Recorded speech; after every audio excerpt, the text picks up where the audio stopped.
Friends, ముందుగా ఈ video open చేసినందుకు మీ అందరికి చాలా ధన్యవాదాలు. ఇవి కేవలం గూగుల్లో దొరికిన ఇన్ఫర్మేషన్ ని మీతో పంచుకోవడం జరుగుతుంది. సో దయచేసి ఎవరు తప్పుగా భావించకండి. అలాగే మనలో చాలా మంది వీడియో చూస్తున్నారు కానీ సబ్స్క్రైబ్ చేయడం లేదు. సో దయచేసి రియల్ ఫ్యాక్ట్ అప్డేట్స్ ఛానల్ ని సబ్స్క్రైబ్ చేసి మాకు కొంచెం సపోర్ట్ గా ఉండండి. ఇంకా టాపిక్ లోకి వచ్చాము. పెద్ద వయసు వచ్చాక అక్క తమ్ముడు ఒకే మంచం మీద పడుకోకూడదా? మీరు అడిగిన ప్రశ్న మంచిదే. చాలా మంది తెలుసుకుంటారు. చిన్న వయసులో అన్న చెల్లెలు అక్క తమ్ముళ్ళు కలిసి ఆడుకుంటారు. చిన్న వయసులో అక్క తమ్ముడు ఒకే మంచం మీద పడుకుంటారు. అది చిన్న వయసు కాబట్టి అంతవరకు కరెక్ట్. నేను అబ్బాయిల గురించి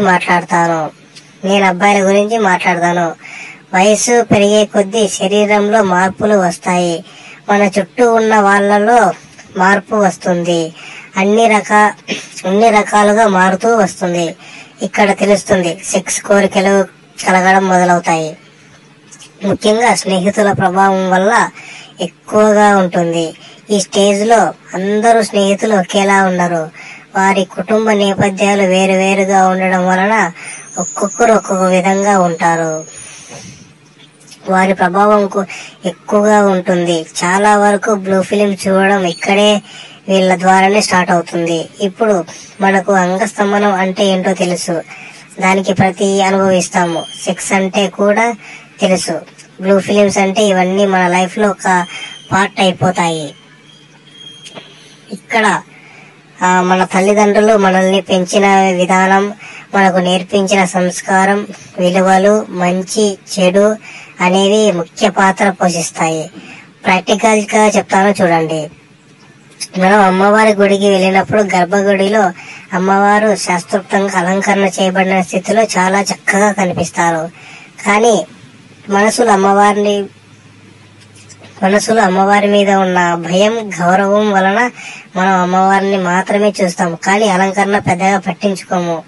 ఎందుకంటే మన తల్లిదండ్రులు మొదటి నుంచి అమ్మవారి గురించి మనకు చెప్పిన విషయాలు అమ్మవారిని చూడగానే మనం భయభక్తులు మనలో చెడు ఆలోచన రాకుండా పవిత్రంగా ఉండేలా చేస్తాయి. అమ్మవారిని దూరం నుంచి చూసి దండం పెట్టుకుని వెళ్తాము, కానీ దగ్గరికి వెళ్ళము. వెళ్ళాలని ఉన్న గౌరవంతో కూడిన భయం మనల్ని వెళ్ళనివ్వదు. అలానే మన తల్లిదండ్రులు మనకు నేర్పించిన సంస్కారం వల్ల వయసు పెరిగే కొద్దీ మన అక్క చెల్లెలు కూడా అమ్మవారిని గర్భగుడిలో ఎలా ప్రేమిస్తామో అలా ప్రాణ సమానంగా ప్రేమిస్తాం. వాళ్ళకి ఏం కావాలో చేస్తాము. వాళ్ళ కోసం ఏమైనా చేస్తాం. ఆ బంధంలో ఒక గౌరవం, ఒక ప్రేమ, ఒక భయం, ఒక బాధ్యత, ఒక పవిత్రత అన్నీ ఉంటాయి.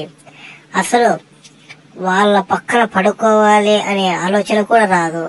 నేను కొన్నిసార్లు చదివాను, అన్న చెల్లెలు పెళ్లి చేసుకున్నారు, శారీరకంగా కలిశారు అని మనుషులు రాక్షసులు అంటే వీళ్ళే. డాక్టర్లు కూడా వయసు పెరిగే కొద్దీ శరీరంలో మార్పులు వస్తాయి కాబట్టి పలుకు తెలియకోకుండా తప్పు చేసే అవకాశం ఉందని దూరంగా ఉంచమని డాక్టర్లు కూడా సజెషన్స్ ఇస్తుంటారు. అందుకే మన పెద్దలు అలా అమ్మాయిలు మెచ్యూరిటీ అయినాక అక్క తమ్ముడు అన్న చెల్లెలు ఒకే మంచంలో పడుకోకూడదని చెప్పి కొన్ని సంప్రదాయాల్లాగా చెప్తూ ఉంటారు. Thank you. వీడియోని మీ ఫ్రెండ్స్ కి షేర్ చేసి, లైక్ చేసి, సబ్స్క్రైబ్ చేయండి. ప్లీజ్ సపోర్ట్ చేయండి ఫ్రెండ్స్.